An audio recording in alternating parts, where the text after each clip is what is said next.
नमस्कार चंद्र प्रकाश जी, बहुत बहुत स्वागत है आपका। नमस्ते अंजू जी। नमस्कार आपको भी, नमस्कार आपके दर्शकों को भी नमस्कार। सर, यूजीसी के जिस नए नियम कायदे को लेकर पूरा देश उबल रहा है, सामान्य वर्ग से जुड़े छात्र सड़कों पर उतरे हुए हैं, उस मुद्दे को दुरुस्त करने की कोशिश केंद्र सरकार की तरफ से क्यों नहीं हो रही है? क्यों उस मुद्दे को एड्रेस नहीं किया जा रहा है?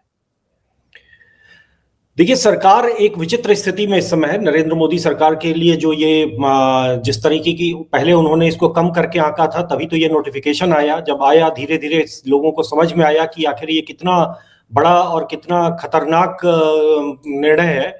और उसके बाद सरकार ने पहले सोचा कि ठीक है, कुछ दिन चिल्लाएंगे, सोशल मीडिया के वॉरियर्स हैं और ये कुछ हल्ला गुल्ला होगा, उसका शांत हो जाएंगे। सरकार कहीं ना कहीं ऐसा लग रहा है मुझे कि नियत थी।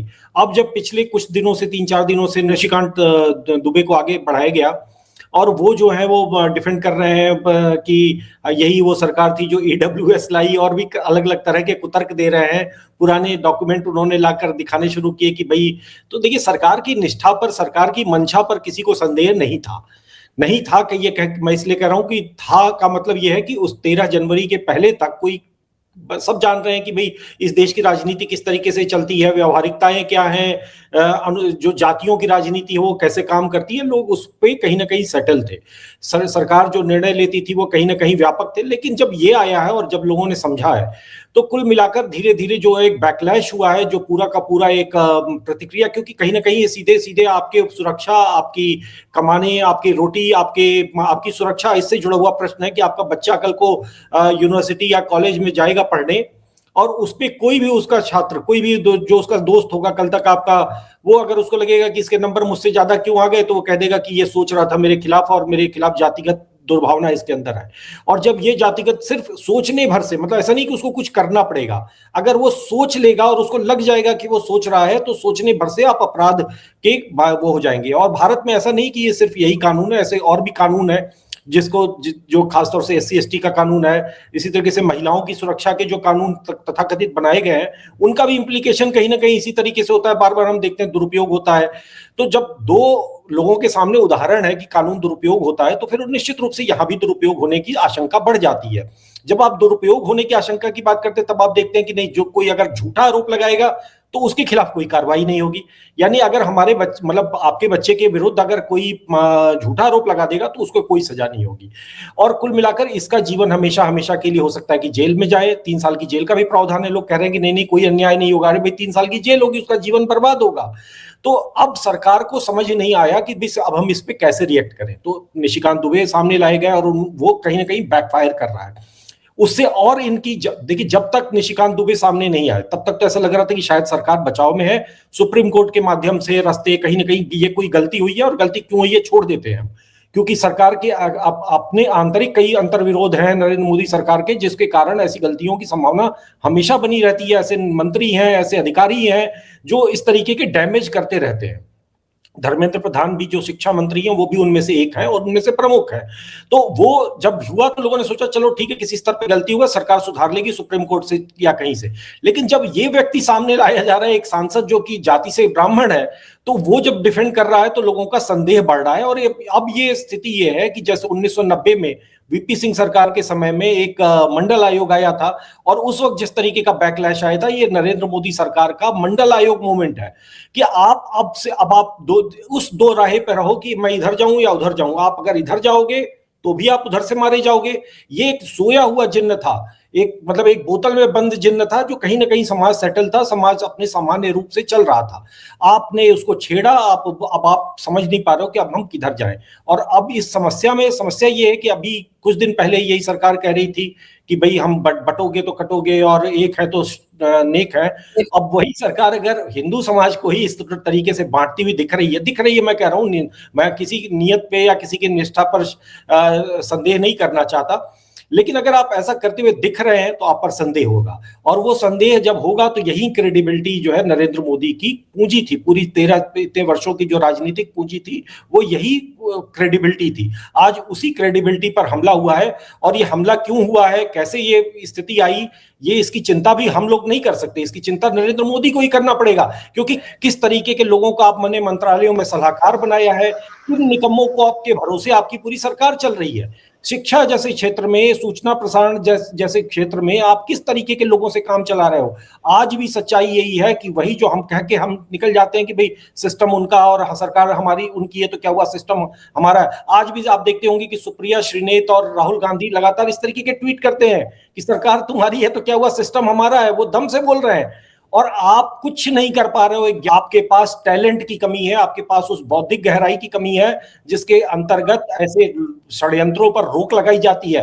ये काम धर्मेंद्र प्रधान से नहीं करा सकते हो आप। धर्मेंद्र प्रधान ही वो व्यक्ति हैं, आप याद करिए जब नरेंद्र मोदी सरकार 240 सांसदों के साथ जब तीसरी बार चुनकर आई तो सबसे पहला क्या विवाद हुआ था, नीट में पेपर लीक हुआ था, जो मेडिकल प्रवेश परीक्षा का पेपर लीक का मतलब आरोप लगा था। और जब वो आरोप लगा था उसमें पूरी तरह से जिस तरीके से मिसहैंडलिंग की थी वो यही व्यक्ति था।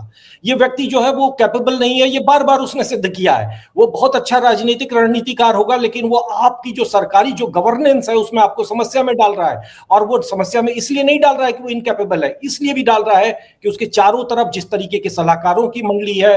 बार बार अभी कुछ दिन पहले आया था कि एनसीईआरटी की एक कमेटी है जिसमें जेंडर को लेकर इस तरीके की बात की जा रही है कि टीचर्स को ट्रेनिंग दी जाएगी कि कोई बच्चा जो आज पुरुष पैदा हुआ है अगर उसको मन आया तो वो कल को अपना जेंडर रीअलाइनमेंट कर सकता है। वो कह देगा कि मैं आज today I am feeling like a girl, और वो अपने आप को गर्ल घोषित कर सकता है। और उसमें टीचर का काम है उसकी सहायता करना, उसको प्यूबर्टी ब्लॉकर्स देना। इस तरीके के आइडियाज पे चल रहा है ये हमारा वो मंत्रालय जिसको हम सबसे महत्वपूर्ण मानते हैं। और ये सरकार का सबसे कम अगर किसी पे ध्यान है तो उसी शिक्षा मंत्रालय पे सबसे कम ध्यान है, सबसे कम ध्यान है तो उसी सूचना प्रसारण पर सबसे कम ध्यान है, जिनमें सूचना प्रसारण में तो मंत्री ही नहीं है। जो मंत्री है वो टाइम पास मंत्री है। चंद्र प्रकाश जी, इतना सारा रायता फैल चुका है, इतने सारे लोग सड़कों पर उतर चुके हैं। करणी सेना कह रही है वो पूरे देश में आंदोलन करेगी, यूपी बिहार राजस्थान में बवाल हो रहा है, और अभी तक सिर्फ निशिकांत दुबे सामने आए। अब तक तो इसको वापस ले लेना चाहिए था। पहले वो SC/ST एक्ट क्या कम था इस देश में? ये समस्या सिर्फ हिंदुओं की ही नहीं है, क्योंकि सब फंसेंगे तो सब फंसेंगे। ठीक है, बहुत बड़ा वर्ग, इसी सरकार ने मुसलमानों के एक बहुत बड़े वर्ग को ओबीसी बना रखा है, तो वो भी आरोप लगाएंगे। मतलब वो जो बाबर और औरंगजेब की औलादे हैं वो कल को एक किसी सामान्य हिंदू पर ये आरोप लगा देंगे कि इसने तो मेरा भेदभाव कर रहा है, मेरे साथ शोषण कर रहा है, जिन्होंने हमारा शोषण किया है। तो एक तो ये भी विडंबना है। लेकिन जो आपका प्रश्न है उस पर आते हैं कि सरकार जो है वो क्यों चुप्पी साधी बैठी हुई है, सरकार क्यों नहीं इसमें कुछ आगे जो है वो स्टेप ले रही है, कहीं इसको वापस क्यों नहीं ले रही है। देखिए, वापस लेने की तो आप ये बात लिख कर लेके चलिए कि ये वापस होगा। लोग बेचैन है, लोग परेशान है, लोगों के मन में इस तरीके की है कि भाई जिस सरकार पे उन्होंने सबसे ज्यादा विश्वास किया उस सरकार ने उनके पीठ पे ऐसा छुरा कैसे घोंप दिया। तो ये वापस होगा, ये सुप्रीम कोर्ट के ही माध्यम से वापस होगा, क्योंकि सरकार के अंदर अब हिम्मत नहीं है नरेंद्र मोदी सरकार में कि वो इसको वापस ले ले। क्योंकि जब वापस लेगी वो कांग्रेस तैयार बैठी हुई है, उधर की जातीय सेनाएं और जिन सेनाओं की जो करणी सेना और ये यति नरसिम्हा की बात आप कर रही, ये सब कहीं ना कहीं कांग्रेस के ही तो मुख्य हिडन चेहरे हैं। क्या भाई करणी सेना तो उत्तर प्रदेश में समाजवादी पार्टी और कांग्रेस के पक्ष में वोट देने का फतवा जारी कर चुकी है। राजस्थान में करणी सेना जो है वो कांग्रेस के लिए चुनाव लड़ती है। यति नरसिम्हा हिंदू हिंदू करते हैं, लेकिन ठीक है, सब जानते हैं कि वो कहीं ना कहीं उस मुख्यमंत्री को, जो सबसे अच्छा मुख्यमंत्री एक जो पूरे हिंदू समाज का एसेट होना चाहिए, उसके लिए वो कहीं ना कहीं समस्याएं पैदा करने का काम करते हैं अपनी हरकतों के जरिए। तो कुल मिलाकर देखिए, ये हमें अगर एक समुदाय जो लोग बेचैन है उनको ये समझना पड़ेगा कि ये वापस होगा। ये सरकार नहीं करेगी, ये सुप्रीम कोर्ट के माध्यम से वापस होगा, क्योंकि ये केस अभी ऑनगोइंग है, केस अभी चल रहा है, ये वापस होगा। अब लोग कोर्ट में गए, इससे पहले गलती थी कि लोग क्योंकि पार्टी नहीं था जिसको इसमें विक्टिम, जिसको एक क्रिमिनल बनाया गया, क्रिमिनल ट्राइब, मतलब जो जनरल क्लासेस हैं, जनरल कैटेगरी है, वो एक क्रिमिनल अपराधी वर्ग है जो कि निश्चित रूप से वो अपराध करेगा ही करेगा। ये मान्यता 1920-24 के आसपास अंग्रेज एक क्रिमिनल ट्राइब एक्ट लाए थे जिसमें भारत की कुछ जातियों को उन्होंने अपराधी घोषित कर दिया था। आज उन्हीं जो अपराधी जो घोषित की हुई जातियां थी, जब वो उससे मुक्त हुए, जब उसके बाद तो आज वो आरोप लगाते हैं कि भाई ये तो अगड़ी जातियों ने और इन्होंने हम पे अत्याचार किया। जिन्होंने अत्याचार किया था उनके तो ईसाई मिशनरियों के झांसे में आकर धर्मांतरण हो रहे हैं। तो कहने का तात्पर्य यह है कि एक ठीक है, आप एक नैरेटिव बिल्ड करते हो, एक झूठ का, बहुत झूठ में बहुत शक्ति होती है, वो झूठ आप कह रहे हो कि 1000 साल से अत्याचार चल रहा है, कोई अत्याचार देखिए, अत्याचार तो हम यहाँ पर एक ऑफिस, एक घर में भी कोई एक सदस्य दूसरे सदस्य पे अत्याचार के आरोप लगा देता है, आपस में जहां 4 बर्तन होते हैं बचते ही रहते हैं। हाँ, निश्चित रूप से कुछ ना कुछ समस्याएं थी, उससे भी कोई इनकार नहीं है। उन समस्याओं को दूर करने पर कोई असहमति इस देश में कभी नहीं रही है। उसी के अंतर्गत आरक्षण था, उसी के अंतर्गत जो है SC/ST एक्ट पे कहीं ना कहीं सहमति बनी थी, उसी के अंतर्गत सब कुछ रहा। समस्या कहां पैदा होती है? समस्या तब पैदा होती है जब आप उस सुविधाओं का, उन सहूलियतों का दुरुपयोग शुरू करते हो, और जो दुरुपयोग शुरू करते हो तो जब निर्दोष लोग जब जेल की चक्की पीस रहे हैं, हमने एक विष्णु तिवारी जैसे केसेस देखे जहां पर SC/ST एक्ट लगाकर 20 साल तक एक आदमी का पूरा जीवन तबाह कर दिया जाता है, और इस देश की सरकार, इस देश का जो वर्ग, कहीं कोई उफ तक नहीं। वो जिस महिलाओं ने उसके ऊपर आरोप लगाए तो उनपे कोई एक 50 रुपए का भी जुर्माना नहीं, उनके जीवन पर एक खरोच नहीं। तो जब वो इसी न्याय व्यवस्था जो कहती है कि हम समानता देते हैं, जब वो इसी न्याय व्यवस्था जो कहती है कि हम न्याय देते हैं, उसमें एक व्यक्ति अन्याय में अपना पूरा जीवन गंवा देता है, तो फिर आप बात किस बात की कर रहे हो? और तो अब हम डरे तो क्यों ना डरे? हम जब देख रहे हैं कि अन्याय हो रहा है, अन्याय सामने सामने हो रहा है, तो हम क्यों ना डरे? तो यही आशंका है। तो देखिए, ये निर्णय वापस होगा, मोदी जी को इसमें पीछे हटना पड़ेगा, तो ये वापस होगा। हाँ, ये है कि इसको डिफेंड करने और इसमें जो ये कलाबाजियां कर रहे हैं, जो एक अहंकार जो सरकार के अंदर पिछले वर्षों में आया है, मैं इसको कहता हूं कि कांग्रेस, जिस तरीके से कांग्रेस में कपिल सिब्बल ने जीरो लॉस थ्योरी दी थी, उसी तरीके का कुछ जीरो लॉस थ्योरी जो है वो श्रीकांत दुबे दे रहे हैं। क्योंकि वो अहंकार जो है आपको कह रहा है कि भाई नरेंद्र मोदी ने तो EVS दिया, EWS दिया है, हम उनके उन सारे योगदानों को भी स्वीकार करते हैं कि नरेंद्र मोदी है तो आज हिंदू ये बात कह पा रहा है। वरना यही अगर कांग्रेस सरकार होती तो यही कांग्रेस सरकार ने तो कम्युनल वायलेंस बिल लाया था। हाँ, के खिलाफ हम खड़े जी, और उसके खिलाफ तो तब बीजेपी बहुत मुखर थी, क्योंकि उसमें भी तो यही था ना कि माइनॉरिटी और मेजोरिटी की भी जब लड़ाई होगी तो मेजोरिटी ही गुनहगार होगी, उन्हीं के खिलाफ केस होंगे। तो अब भी तो वही कुछ हो रहा है। तो कदम आगे बढ़कर इसमें SC/ST के साथ साथ OBC को भी शामिल कर लिया इस नए नियम में UGC ने। देखिए, कर्नाटक में रोहित वेमुला एक्ट लेके आए हैं। ये हम कम्युनल वायलेंस बिल पे ना जाएं, बल्कि अभी रोहित वेमुला एक्ट में भाजपा वहां पे विरोध कर रही है। ऐसा तो है नहीं कि भाजपा उसके समर्थन में है। भाजपा के कारण ही अगर वो बिल रुकेगा तो भाजपा के दम पे रुकेगा। इसी भाजपा ने ही बचाया है इस समाज को बंटने से समय समय पर, और इसी नरेंद्र मोदी की सरकारों ने किया है। लेकिन जब आप एक बहुत बड़ा स्ट्रक्चर, बहुत बड़ा एक बड़ी व्यवस्था, एक केंद्र सरकार एक ज्यादा बड़ा ढांचा है, अब उसमें घात प्रतिघात तरह तरह के हैं। आपके नेता बिके हुए हैं, आपके मंत्री अगर बिके हुए हैं, तो आप कैसे चलाओगे? आपको तुरंत अगर उनको आइडेंटिफाई करके समय पर अगर आप उनको एलिमिनेट नहीं करोगे तो फिर ये घात प्रतिघात तो चलता रहेगा। और ये बार बार ये बात हुई है कि शिक्षा मंत्रालय निश्चित रूप से ये वो और कम्युनिस्ट किस्म के लोगों का कहीं ना कहीं अड्डा बन चुका है, और ये आज से नहीं रहा है, हमेशा से रहा है। और अब उसमें वो सिर उठा रहे हैं, और उसमें मंत्री अगर मूर्ख होगा, बौद्धिक रूप से अगर वो दिवालिया होगा, उसको यही नहीं पता होगा कि क्या नोटिफिकेशन का मतलब होता है, उसके अंदर अगर डॉक्यूमेंट्स को पढ़ने की बेसिक एबिलिटी नहीं होगी, तो वो व्यक्ति शिक्षा मंत्रालय चला नहीं सकता है। भाई, NCERT का जो टीचर्स ट्रेनिंग मैनुअल जब लाया गया, जिसकी भी बात हम लोग कर रहे थे, कि उसमें क्या है कि भाई आप बच्चा जो है वो अपना जेंडर अलाइनमेंट कराएगा, स्कूल में जाएगा, उसको लगेगा कि आज मैं, और इस तरीके के तत्व तो बहुत सारा कंटेंट अवेलेबल है। ऐसा तो है नहीं कि कोई बच्चा पागल है, लेकिन उसको कहीं ना कहीं कोई इन्फ्लुएंस करेगा, कहीं ना कहीं कोई टीचर उसको बताएगा कि तुम आज लड़की हो, कल से तुम लड़का बन के आना, तो वो लड़का बन जाएगा, और ये उसका राइट है। और इसमें माँ बाप की कोई मर्जी नहीं चाहिए। माँ बाप कौन होते हैं? माँ बाप उनके व्यक्तिगत अधिकारों, उनके व्यक्तिगत निर्णयों में करने वाले। इतनी घातक चीज ये भारतीय समाज है, जहां पर बच्चों को हम किस तरीके के संस्कार देते हैं, किस तरीके की, ये आप अमेरिका वाला कॉन्सेप्ट भारत में लाकर अगर व्यू किया जा रहा है, तो ये कौन होगा? ये वही लोग तो हैं जो अमेरिका से ला रहे हैं।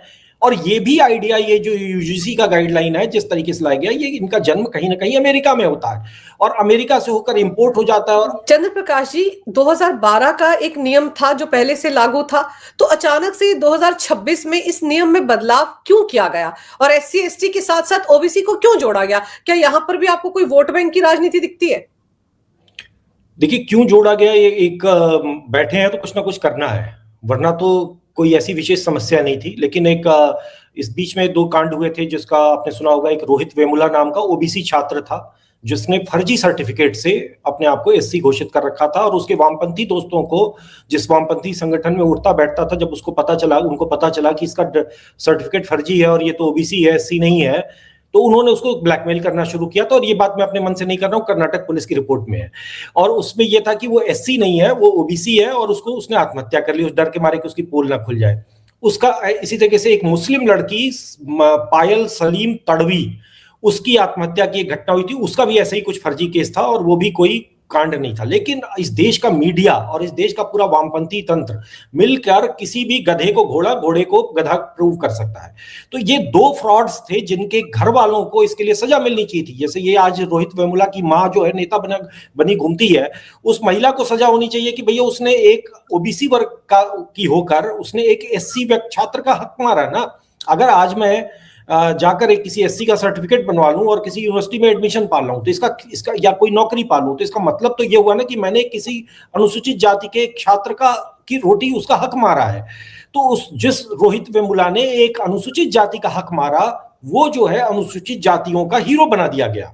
अब ये देखिए विडंबना। इसी तरीके से पायल तड़वी, वो भी फर्जी केस था, वो दो लड़कियों का आपस में हॉस्टल में जैसे कुछ था। तो इन दोनों के परिवारों को मिलाकर इंदिरा जयसिंह जो खुद ही, जो कहीं ना कहीं बताया जाता है कि बहुत सारे इंटरनेशनल षड्यंत्रों का एक भारत का चेहरा है। जैसे कि अभी आजकल चल रहा है कि ये इंदिरा जयसिंह ही वो है जो चाहती है कि भारत में सेक्स करने की जो अनुमति है, जो बच्चों को यौन संबंध की अनुमति जो है, वो 14 साल कर दी जाए। 18 साल से घटाकर 14 साल कर दिया। और ये महिला बाकायदे अभियान चला रही है, इस समाज में अभियान चला रही है, भारतीय समाज में, जहां वर्षों से, जहां अभी बड़ी मुश्किल से आपने बाल विवाह को खत्म किया है, वहां पर सुप्रीम कोर्ट के माध्यम से एक वकील जो है प्रयास कर रही है, और वो कर ही नहीं रही है। भारत का सुप्रीम कोर्ट बार बार केंद्र सरकार को रिकमेंडेशंस भी भेज रहा है कि आप इसको कि भाई 18 साल जो है बहुत ज्यादा है, ये इसको 14 साल कर लो, या कुछ कम कर लो, 16 कर लो। मतलब सोचिए कि जिस दिन शुरू होगा किस देश में किस तरीके की समस्याएं पैदा होंगी। तो अभी ये भी रायता है, अभी ये आगे चल के भी कभी निकलेगा। तो कुल मिलाकर इन दो परिवारों की याचिका ले जाकर वो महिला जाती है, और ये इनको चेहरा बनाया जाता है, पायल तड़वी और रोहित वेमुला। और इनको कहा जाता है कि यूनिवर्सिटी कैंपसेस में जो भेदभाव होता है, अब भेदभाव कितना होता है, तो उसका डेटा आया कि भाई यूनिवर्सिटी कैंपस में भेदभाव की जो घटनाओं की जो कुल टोटल शिकायतें हैं, उनकी संख्या जो है 0.कुछ% है। मतलब ये भारत में कुल छात्रों की संख्या के अनुपात में वो सिग्निफिकेंट नंबर नहीं है।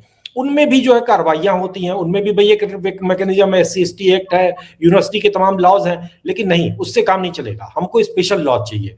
तो फिर वो सुप्रीम कोर्ट जो है एक आदेश देती है, जिसके तहत एक गाइडलाइन आती है, पुराने गाइडलाइन को रिप्लेस करके, और एक नया गाइडलाइन आती है जो कि संसदीय समिति से होते हुए आती है, जहां दिग्विजय सिंह और रविशंकर प्रसाद जैसे लोग हैं, जहां पर बांसुरी स्वराज और संबित पात्रा जैसे लोग हैं।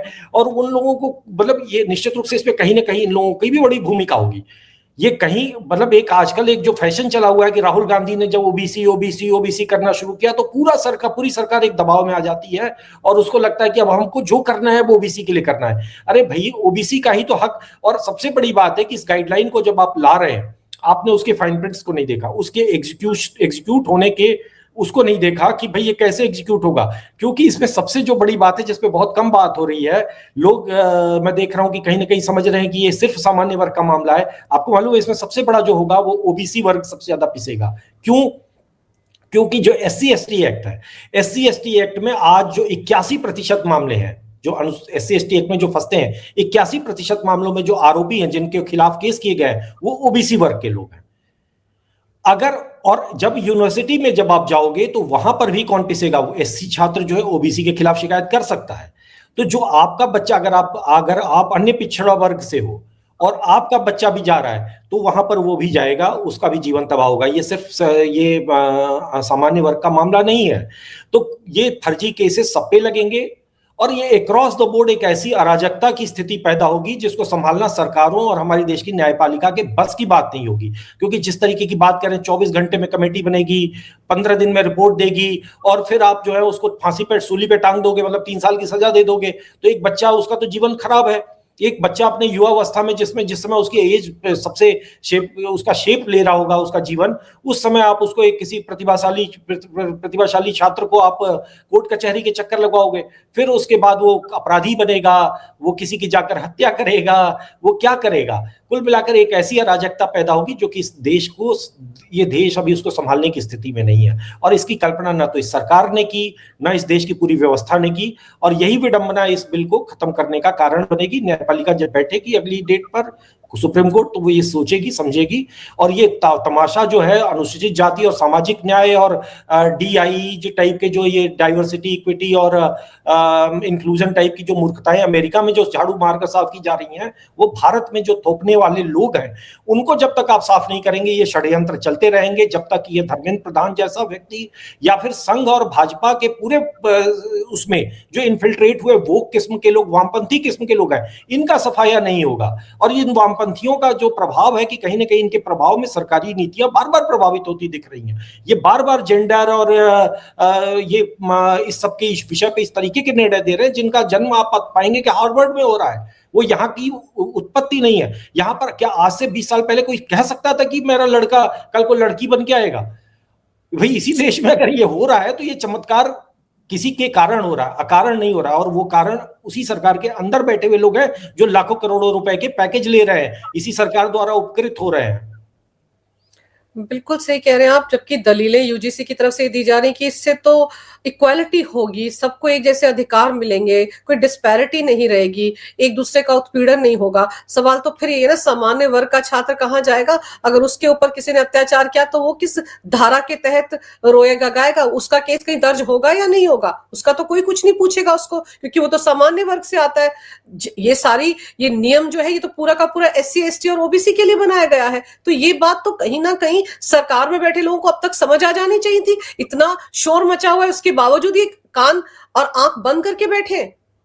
देखिए, उनको एक चीज लगती है, वोट बैंक के हिसाब से राजनीति वोट बैंक से चलती है। OBC एक सेपरेट वोट बैंक है, मतलब एक चंक, SC ST एक वोट बैंक है, SC अलग है, ST अलग है, और ये उनको इसी तरीके से दिखाई देता है, जबकि सच नहीं है। SC की भी बहुत सारी जातियां हैं जो अलग अलग तरीके से सोचती है और वोट करती हैं। OBC में भी अलग अलग जातियां, यादव अलग है और बाकी अलग है। लेकिन नेता ऐसे पता नहीं क्यों सोचता है, नेता से ज्यादा मुझे लगता है कि ये जो बीच के बिचौलिए हैं, जो सो कॉल्ड इंटेलेक्चुअल जो पॉलिसीज को डिसाइड करते हैं, वो इस तरीके से सोचते हैं।